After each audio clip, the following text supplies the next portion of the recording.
এই মানুষটার জীবনের ইবাদত বন্দিগি, এই মানুষটার জিন্দেগির কোরবানি, এই মানুষটার জীবনের সময়, এমনকি এই মানুষটার জীবনের মরণ বরণ, এটাও হবে একমাত্র কার জন্য বলেন? জোরে আওয়াজ করে বলেন, কার জন্য? আমার উপরে হজ ফরজ হয়েছে, কাফন পরে বাইতুল্লাহতে গেছি, মানুষ আমাকে আলহাজ বলবে এই জন্যে না, লিল্লাহ। তার মানে বুদ্ধি ওদেরও আছে, ওরা সতর্ক, এ কারণেই ওরা হাসাস হয়, অনেক সতর্ক হয়, অনেক সতর্ক প্রাণী আছে। যতটা সতর্কতা মানুষের নাই, তখন মানুষটাকে মানুষ হওয়ার পরও এরে কয় পাগল, এ বুদ্ধি নাই, পাগল, এরকম বলে না? তার মানে আকলের অভাবের কারণে তাকে পাগল বলে। কিন্তু আকল কম হইলেও, চক্ষু না থাকলেও, অন্ধ হইলেও, কানে না শুনলেও, যদি এই বান্দাটার মনুষ্যত্ব যদি ভেতরে রয়, তবে এই মানুষটার মূল্য আল্লাহর জান্নাতের চাইতেও বেশি হয়। যেই মানুষটার আকল নাই, আকল কম, চোখ নাই, অন্ধ, উম্মে মাকতুম, অথবা হাত নাই, হাত পা লুলা, পা নাই, অচল, কিন্তু তার ভেতরে সুরতের যোগ্যতা নাই, কিন্তু তার সিরাত আছে, তো এই মানুষটা আল্লাহ পাকের কাছে দামি। এ কারণেই আল্লাহ এই মানুষের দাম বাড়ানোর জন্য, মানুষকে আল্লাহ তাআলা পছন্দের মানুষ হিসেবে গঠন করার জন্য পৃথিবীর কোনো প্রাণী তাদের সাথে আল্লাহ দোস্তি করেন নাই। কিন্তু এই মানুষ যাদেরকে আল্লাহ তাআলা ভাষা দান করেছেন, তাদেরকে বুদ্ধির পাশাপাশি তাদেরকে আল্লাহ তাআলা আল্লামাল কোরআন, ইলমে দিন, আল্লাহ পাকের সিফাতের ইলমের দৌলত আল্লাহ তাআলা এই মানুষকে দান করছেন। যেই ইলম দিয়া এই মানুষগুলা আল্লাহর পছন্দের মানুষ হয়ে যাবে। অর্থাৎ পশুর কাতারে তাদের জন্ম, কিন্তু তাদের পশুত্বকে তারা কুরবানি করে তাদের ভেতরে আবদিয়াত আর ইনসানিয়াতকে তারা জায়গা দিবে। যখন তাদের ভেতরে আবদিয়াত আর ইনসানিয়াত আসবে, তখন এই মানুষটা শুধু মানুষ হবে না, সে হাবিবুল্লাহ হয়ে যাবে, আল্লাহ পাকের বন্ধু হয়ে যাবে। আল্লাহু আকবার বলেন। সে শুধু মানুষ থাকবে না, সে হবে আল্লাহর বন্ধু, এবং তার অবস্থান হবে আল্লাহর ঘরে, আল্লাহর জান্নাতে, আল্লাহর কাছে তার অবস্থান হবে। তখন এই মানুষটা যেদিন মারা যাবে, এই মানুষটা যে, আওয়াজ কমায় রাখ, এই মানুষটা যখন মৃত্যুবরণ করবে, তখন এই মানুষটাকে মহান আল্লাহ এই মানুষটাকে ডাক দিবে, ইয়া আইয়াতুহান নাফসুল মুতমাইন্নাহ, ইয়া আইয়াতুহান নাফসুল মুতমাইন্নাহ, ইরজিই ইলা রাব্বিকি রাদিয়াতাম মারদিয়াহ, ফাদখুলি ফি ইবাদি ওয়াদখুলি জান্নাতি। ইয়া আইয়াতুহান নাফসুল মুতমাইন্নাহ, ইরজিই ইলা রাব্বিকি রাদিয়াতাম মারদিয়াহ, ফাদখুলি ফি ইবাদি ওয়াদখুলি জান্নাতি।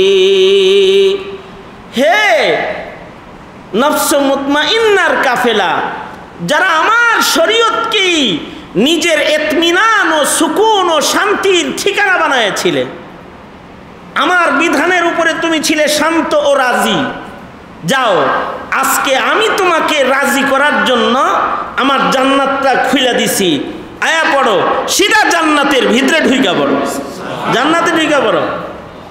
এই জান্নাতে যদি কারোর যাইতে হয়, তাইলে তার খাসলতটা কেমন হইতে হবে? এই মানুষটার জীবনের ইবাদত বন্দিগি, এই মানুষটার জিন্দেগির কোরবানি, এই মানুষটার জীবনের সময়, এমনকি এই মানুষটার জীবনের মরণ বরণ, এটাও হবে একমাত্র কার জন্য বলেন? জোরে আওয়াজ করে বলেন, কার জন্য? আল্লাহর জন্য। দুনিয়ার জন্য এই মানুষের কিছুই নাই। দুনিয়ার মানুষকে আল্লাহ বানাইছে কার জন্য? আল্লাহ নিজের জন্য বানাইছে, নিজের বন্ধু হিসাবে জান্নাতের জন্য আল্লাহ তাআলা ইনসান বানাইছে। এই পৃথিবীর সব বানাইছে মানুষের জন্য, আর মানুষে বানাইছে কার জন্য? আল্লাহ নিজের জন্য বানাইছে। এবার বান্দা আল্লাহর হয়ে যাবে, বান্দা আল্লাহর হয়ে যাবে। আমি কার? আপনি কার? জোরে বলেন, আওয়াজ করে বলেন, কার? আপনার সৃষ্টি কার জন্য? আপনার বউয়ের জন্য? আপনার আমার বিবির জন্য আপনার আমার সৃষ্টি? আপনি আমি আমার সন্তানের জন্য? আপনি আমি কি বাবা মার জন্য? ও বহু মানুষ আছে যারা সন্তান নাই, তাদের সন্তান নাই। বহু মানুষ আছে যারা জন্মগ্রহণ করেছে, তাদের বাপ নাই। তার মানে তার জন্ম তার বাবার জন্য না, মায়ের জন্য না। বহু মানুষ আছে তার বিবি নাই, বউ নাই, তার মানে তার জন্ম তার সৃষ্টি দুনিয়াতে বউয়ের জন্য না। বহু মানুষ আছে দুনিয়াতে তার চোখ নাই, তার মানে সে চোখ দিয়া দুনিয়া দেখার জন্য না। বহু মানুষ আছে যার মুখ নাই, জবান নাই, তার মানে দুনিয়ার মানুষের সাথে কথোপকথনের জন্য তার জন্ম না। তার দেখা, তার চলা, তার হায়াত, তার নিদ্রা, তার জাগ্রত থাকা, তার ইবাদত, তার কুরবানি সব একজনের জন্য। কার জন্য? আল্লাহর জন্য। আল্লাহর রাসূলকে আল্লাহ তাআলা বলেন, বন্ধু এই কথাটাই আপনি বলে দেন। উল, বন্ধু আপনি বলেন, ইন্না সলাতি ওয়া নুসুকি ওয়া মাহইয়ায়া ওয়া মামাতি লিল্লাহি রাব্বিল আলামিন। বন্ধু আপনি বলে দেন, আমার নামাজ সাইয়্যিদুল ইবাদত, আমার নামাজ অর্থাৎ সকল ইবাদত, অর্থাৎ আমার নামাজ, আমার যাকাত, আমার হজ, আমার যা কিছু আছে, রমজানের রোজা, যত ইবাদত আমার আছে সব ইবাদত আমি করব একমাত্র কার জন্য? নামাজ পড়বো কার জন্য? যাকাত দিমু কার জন্য? হজে যামু কার জন্য? রমজান মাসে না খায়া সিয়াম সাধনা করবো কার জন্য? জিন্দেগীর যত ইবাদত আছে সব একমাত্র আল্লাহর। মাকসাদ একটাই, আল্লাহর সন্তুষ্টি।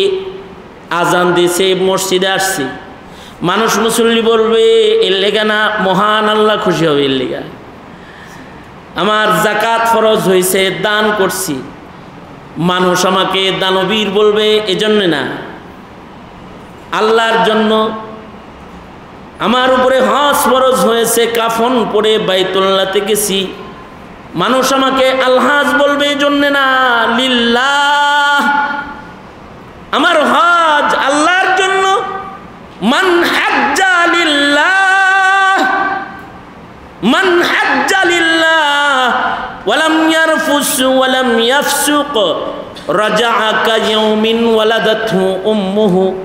একদল মানুষ আছে আলহাজ হইতে মক্কায় যায়, আর একদল মানুষ আছে আল্লাহ পাইতে মক্কায় যায়। যারা আল্লাহর জন্য হজে যায়, হজ করে এবং হজ নষ্ট তারা করে না। আল্লাহর রাসূল বলেন, হজ্জে বাইতুল্লাহ যায় তারা নিজের জিন্দেগির সব গুনাহ মিটায়া বেগুনাহ মাসুম হইয়া তারা বাড়ি ফিরে আসে। এমন অবস্থায় তারা বাড়িতে প্রত্যাবর্তন করে, রাজাকা ইয়াউমিন ওয়ালাদাতহু উম্মুহু, কেমন যেন তার মা তাকে কেবল প্রসব করছে, তার কোনো গুনাহই নাই। আল্লাহু আকবার কাবীর। কিন্তু শর্ত কি? লিল্লাহ। হজটা কার জন্য হইতে হবে? হজটা কার জন্য? আল্লাহর জন্য। তার মানে হলো আমার জিন্দেগির প্রতিটি ইবাদত, যত ইবাদত শরীয়তে আমরা করি, এগুলোর একমাত্র সন্তুষ্টি কার? সন্তুষ্টি অর্জনে করব, আল্লাহর সন্তুষ্টি অর্জনে ইবাদত।